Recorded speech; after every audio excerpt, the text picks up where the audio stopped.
এই তো ঘরের সামনে এত গোবর আছে, নিয়ে নাও।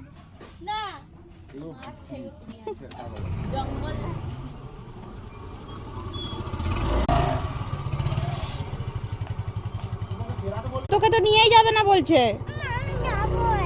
হ্যাঁ, বাঘ বেরিয়েছে, বাঘ যাস না। পিছে রাস্তায় রাস্তায় বাঘটা ঘুরছে, বুঝলি? বেরিয়েছে ফেসবুকে। আমার ঝাড়গ্রামের বাঘটা নয়, বাঁকুড়া পুরুলিয়া ওই সাইডে রাস্তায় রাস্তায় ঘুরে বেড়াচ্ছে বাঘটা। ঝাড়গ্রাম আসতে কত দূর, বাঁকুড়া থেকে ঝাড়গ্রাম আর কত দূর রে বাবা? দেখ না পেপার পড়ছে, তুই তো একটু বই নিয়ে বসলে পারিস। কিট্টু কিট্টুটা কি? বাঁধাকপি মানে কি? জোরে বল, শুনতে পাইনি। ও এইটা কি? এইটা কি? এইটা এটা কি? এটা এটা কি? এটা বল। লাউ নেবে, বাঁধাকপি নেবে, বল।